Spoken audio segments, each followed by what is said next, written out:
Time. Acidity in the coffee is one of the most misunderstood topics in our industry. It's something we often try to hide or tame because it's not always comfortable to the palate. Roasters often struggle to make it work dealing with it in the roast. The result, the coffee loses their identity, and the terroir is not defined. This challenge extends to producers, especially who work with vibrant high acid lots, who struggle to sell their coffees, not because of poor quality, but due to poorly managed acidity. But acidity is not the enemy. It's what brings a fruit character, one like freshness and elegance to a great coffee. The solution is not to eliminate it, but to understand it, manage it, and showcase it properly. As an example, when we hear a geisha espresso, we expect intense, sharp acidity, but perhaps the issue is not the acidity itself, it's our approach to it. My goal is not to change how you perceive the acidity, but helping you deep in that perception. When handled, the acidity becomes not just palatable, but delicious, transparent, and balanced.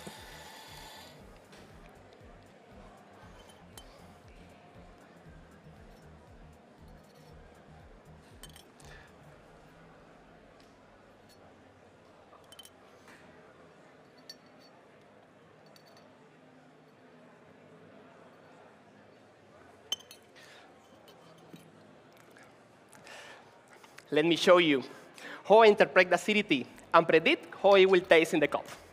I do this through a system I developed in the origin called AMP, the Acid Measurement Protocol.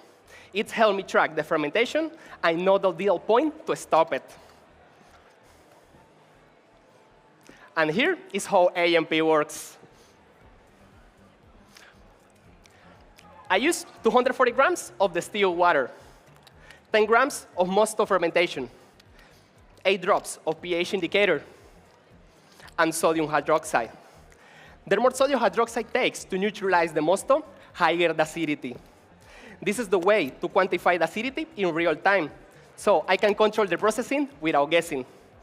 AMP allows me to monitor the fermentation every 6 hours. By doing so, I can prevent undesirable results like excessive sourness, flatness, or imbalance, due to over or under fermentation.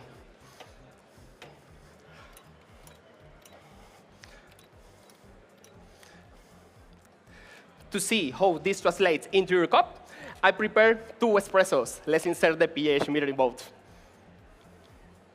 The first one shows a lower pH, while the second one, with a lighter fermentation, shows a higher pH. These values reflect how the fermentation shapes in the acidity you will taste.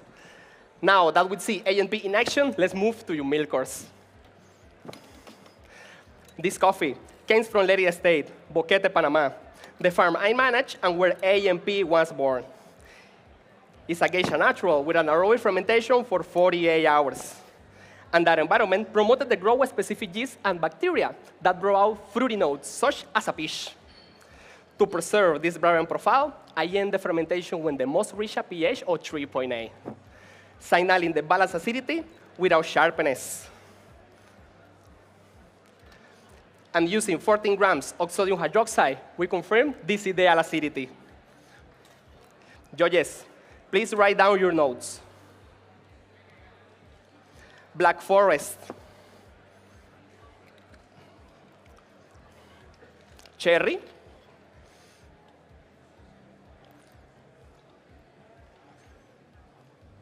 and nougat with a creamy texture, high sweetness,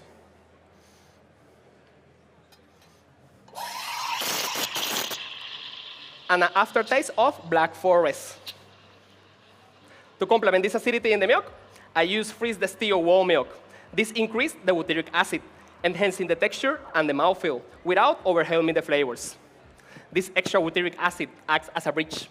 It supports fruity and bright notes while delivering creaminess and harmonious.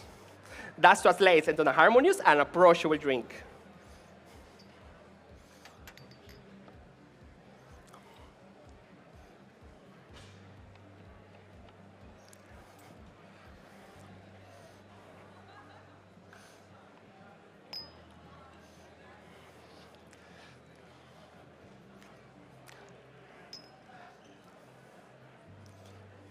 Judges, please stir your milk curds 5 times on a clockwise to mix all the flavors.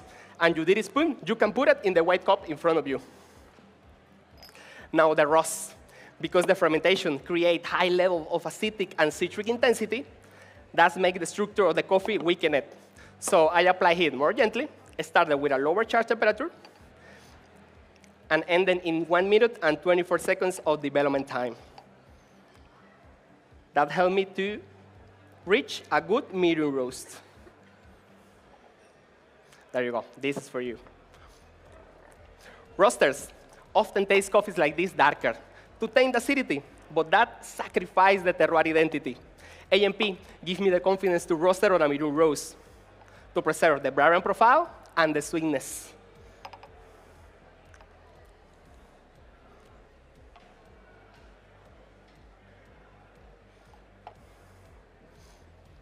There you go. This is for you. Please enjoy. My recipe is 21 grams in, 35 grams out.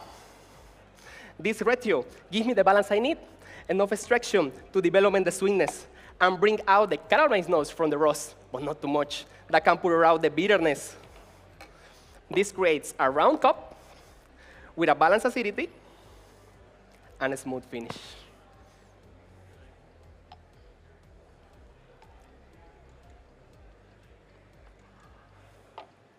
There you go. This is for you. Please enjoy. Thank you.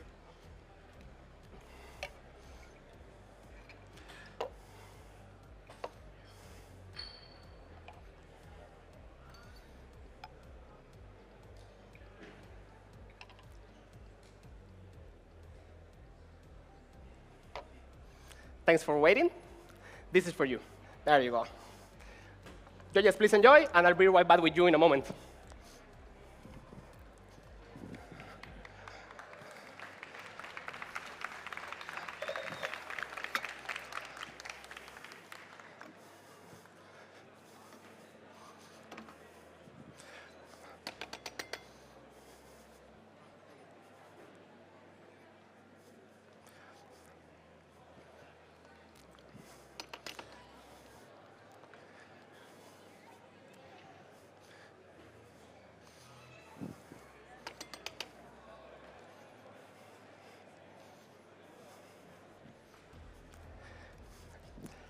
Joyce, you ready?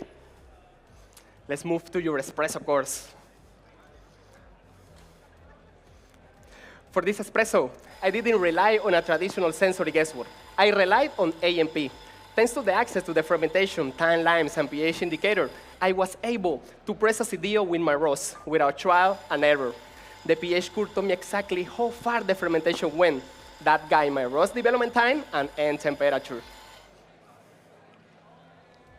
This coffee came from the same farm a lot at once I used in your milk course, but this grows at so much higher elevation.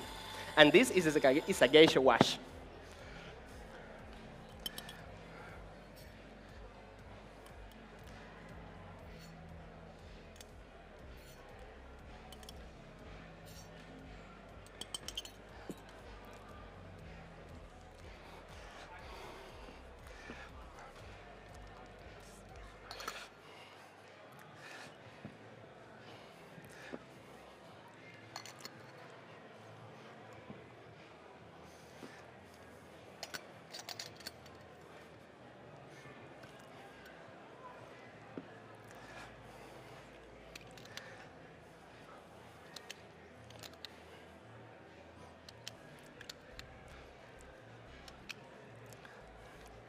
Thanks to AMP, we finally can roast this espresso on a lighter spectrum to showcase the terroir of Florida.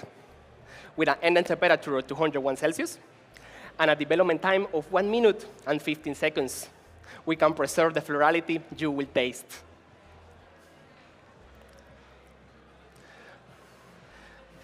My recipe is 21 grams in, 45 grams out. This higher yield allows the acidity to shine, enhancing the texture and the fruity expression, while keeping the body light and clean, ideal to highlight the stripe brightness from the fermentation. Judges, please write down your notes. Jasmine, yuzu, and white peach with a medium to high citric acidity and a long lingering finish of Earl Grey, and a mouthfeel described as a silky and juicy.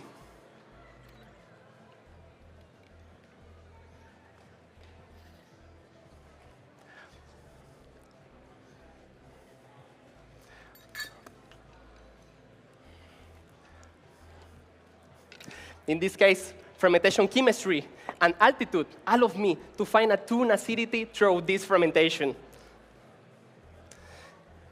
and help me to achieve a good, medium roast. Having AMP in relation not only with the fermentation itself, but also to altitude allows this roast and this recipe be perfect for espresso. There you go. This is for you. Mix the espresso 5 times with the orange spoon, and you can put it in the white cup in front of you, please.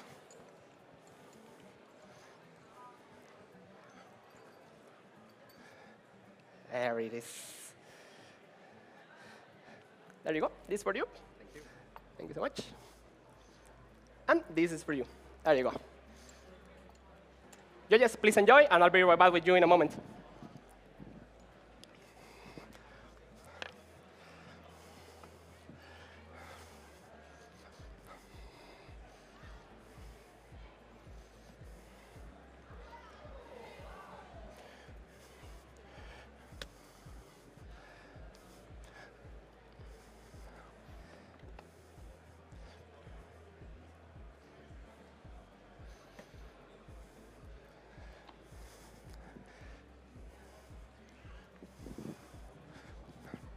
There you go, just a little bit more water.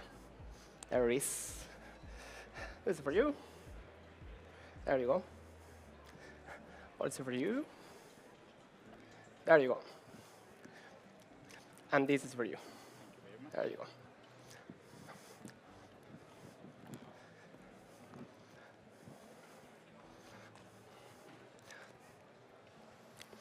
Okay.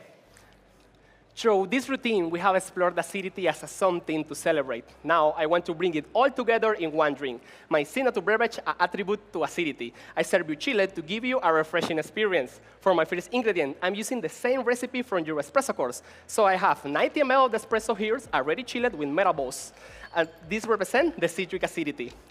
Next, for the malic acidity, I'm using green apple juice, made by 200 grams of apples, 100 grams of water, blended until they are smooth, and I strain it.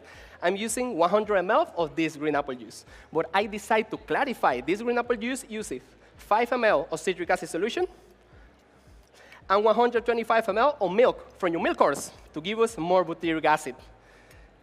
This makes the proteins coagulate and allow them to strain it out. The liquid left behind looks translucent, but still carry the sweetness and the texture from the milk. I'm using 90 ml of this clarification. This also improves in the tactile of this signature beverage. Next, for the tactaric acidity, I'm using 15 grams of red grape reduction, simmering 300 grams of grapes slowly for 20 minutes until they form a syrup. I strain it and cooling it to add one light dip. And also, I add 10 ml of simple syrup to support the sweetness, made by equal parts of sugar and water, just to support the sweetness. For mimic the phosphoric acidity, I carbonate the whole drink with 1 carbon capsule. This brings an elegant texture and a sparkling sensation that mirrors in the high-altitude washed coffees. Judges, please write down your notes. Orange blossom, papaya, and champagne, with a complex acidity where you can feel the tartaric, the malic, and the phosphoric, with a long finish with a fervency. Together, these 4 types of acidity help us to control the acidity.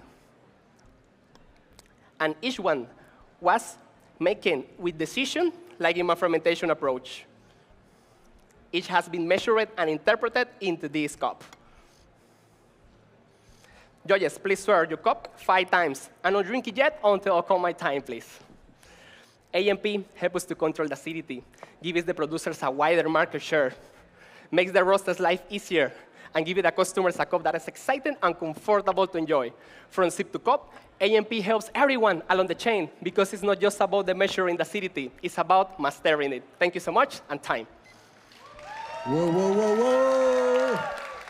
The last competitor of the